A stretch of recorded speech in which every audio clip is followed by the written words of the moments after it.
If you're at all like me, you are anticipating Cyberpunk 2077, now just a month shy away from official release on November 19th.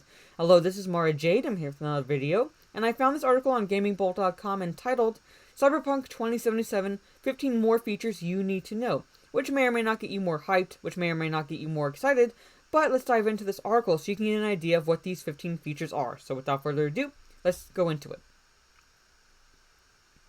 Alright.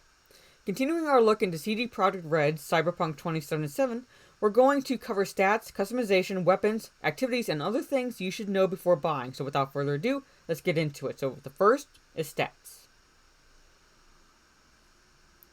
When customizing your character, you'll have 5 core stats to assign points to. These are body, intelligence, reflexive, technical, and cool. Body seems indicative of one's strength and constitution and possible damage dealt with melee weapons.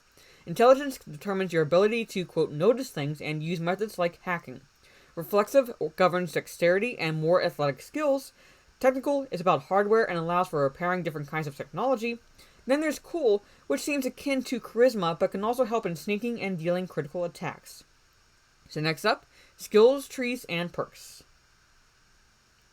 Different stats affect various pathways in the skill tree. For instance, investing in reflexes will allow for skills associated with handguns, rifles, and blades, while cool affects skills associated with assassination, nerve, and sniper rifles.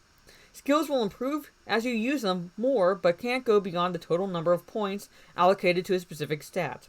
Leveling up allows for adding more stat points, though whether it's one or more for every level is still unknown. The perks are arguably the most interesting aspect of the system. Perk points are provided by leveling up and can provide benefits like reduced damage by 20% while blocking, increased max HP, looting scrap from drones and robots, removing weapon mods, and much more. Perks fall into different categories like crafting, athletic, and engineering, and to access the more advanced versions of certain perks, you'll need their base versions. Becoming a jack of all trades is easy, but there's plenty of reasons to master specific areas. Next up, cyberware. Certain perks are also conferred by cyberware, which is its own delightful little playground of customization. V has several different areas for equipping cyberware, from the brain and eyes to the skin, immune system, and skeleton. Cyberware has different rarity tiers, which can affect how many slots they require, and each area has a set number of available slots. They can range from the aforementioned nanowire for attacking enemies and hacking them to bits, syntholungs for improved endurance regeneration, mantis blades that are large blades protruding from V's forearms, and much more. That seems pretty damn cool, to be honest. Cyberdeck. If it's the hacker life for you, then upgrading your Cyberdeck and installing software called daemons can provide for some interesting combat alternatives. Using these makes it possible to short-circuit or overheat an enemy's cyberware, dealing electrical or thermal damage respectively, glitch a weapon to force an enemy to switch, send out an SOS signal that will lure an enemy away, and even partially blind a target by resetting their optics. Clothing. V will be able to adorn all kinds of fashions in Night City, but what you wear can also affect gameplay. There are several different slots for armor, shirt, jackets, pants, shoes, and 2 accessory slots, along with slots that could be for headwear. That can provide resistance to physical, thermal, chemical, and electrical damage, depending on the item, of course. Clothing can also be modded, providing benefits like armor for sneakers, and lets you maintain a certain look without sacrificing functionality. Whether street cred gains are reserved for mods or inherent part of clothing remains to be seen. That's actually pretty cool. Combat. Combat in Cyberpunk 2077 can be either melee-based with swords, fisticuffs, and nanowire, or ranged, which relies on a variety of firearms. Despite the first-person perspective, combat is inherently RPG-based.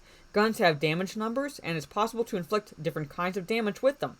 In terms of movement, it's possible to run, slide, double jump, and take cover to evade danger. So weapons and customization is next.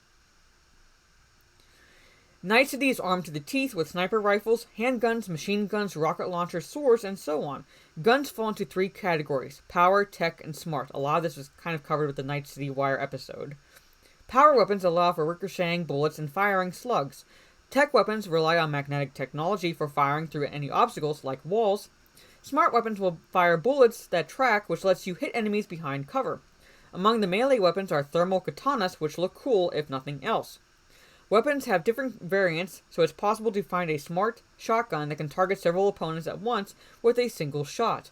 Weapons can also be customized, whether it's changing the scope,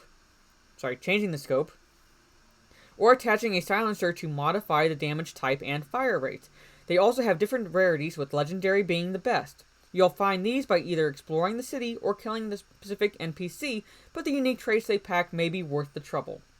Non-lethal options. Where's the fun in that? But here it is.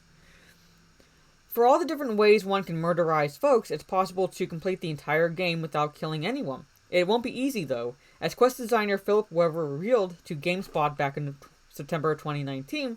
The thing is, Night City isn't a very peaceful place, so you can never play like a full pacifist who is never engaging in any kind of combat because people will attack you sometimes. But you can choose not to kill them. Like in real life, sometimes if there's attacks, you don't immediately kill everyone. You can solve situations in different ways. So even if it's knocking someone out or talking through a situation, there should technically be a way. Destructible environments. There will be quite a bit of emphasis on destructible environments in-game according to the developer. This ranges from broken glasses to cover that can be destroyed, which can put you or the enemy at a disadvantage. Bullets will also leave decals, and there are interesting environmental interactions as well, like shooting a water pipe and water emitting from the exact same place. We're curious to see how this all plays into combat, like perhaps shooting water pipes over enemies and then short-circuiting their cyberware to increase electrical damage dealt. Very interesting, if that's at least an option. No bullet sponge enemies. Any game with RPG elements is liable to suffer from spongy enemies. These are foes that can take heaps of damage before dying, but CD Projekt Red is looking to solve this issue in a number of ways. First up, there are different kinds of foes in Night City. Regular enemies go down quickly if you're at the same level as them, while more elite foes can deal even more damage and take a little bit more punishment. As senior gameplay designer Powell Kapala described to VG 247. Nevertheless, they'll still react to your damage, whether it's feeling pain, stumbling, or outright falling. With regards to boss fights, Kapala simply said that, "I think it would be best if players see it for themselves. However, I can assure you that we took the necessary steps not to have them feel like bullet sponges as well." So there's that. Activities. The city is brimming with things to do, whether it's gigs from fixers or street stories. You can take kill contracts, chase down bounties who can also be brought in alive, and partake in NCPD scanner hustles for investigating different criminal areas. There are races, including what seems to be death races in the Badlands, and underground fights, but you may as well also find alleys and hidden spots that connect to other parts of the city.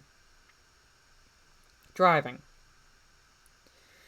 Though you can fast travel, one of the key appeals of Night City is just driving around. You can choose from 29 different car models, each with their own variations, like Nomad versions having no windows and IR sensors. You will also have different motorcycles to choose from, and all vehicles can be summoned to you courtesy of inbuilt AI, much like Roach from Witcher. There are also autonomous cars without any drivers, and it's entirely possible to get caught up in a firefight as a passenger. If there are specific vehicles that you like, then they can be stored in V's garage. Braindance. Braindance may be used for more recreational purposes in Night City, but it's a major tool for information gathering. It's essentially another person's experience recorded and played back in the player's mind. However, due to cybernetics, that person's emotions, ideals, and mental state can also be felt. While it's an intriguing method for investigation, as seen in the gameplay demo released thus far, it opens up avenues for more nuanced storytelling. I find that very interesting that you play it back, but you also get the feelings and the emotions, or I should say, ideals of the other character. Wanted system. While CD Projekt Red is still working on the game's overall law system, you can still expect the Night City PD to react to your criminal activities. Shoot someone in a well-to-do area like City Center and the police will respond immediately. More interesting, however, is that doing anything that could annoy the various mega corporations could also see them putting a bounty on V, which the NCPD will try to collect. Now, the real question is, can other mercenaries also try to collect? So, can it be like a John Wick situation? Pretty much. No fetch quests. Worried about annoying fetch quests in a massive open-world RPG like this? Senior quest designer Philip Weber spoke about the team's stance on these, which is essentially, we don't do fetch quests, and noted the emphasis to be on telling interesting stories. Sometimes you need to fetch something there, but if there's more to the story, that then you probably also do 5 other things on the way. So the one part where you fetch something doesn't feel bad. In short, even if you're tasked with getting something, it will likely lead to more involved narrative, which I very much appreciate. So it's not just a simple fetch task, as it puts it. You have to actually go through more narrative storytelling, which could lead to more impact on the gameplay. So I find that very fascinating. But that's the end of the article. So let me know what you think down in the comments below.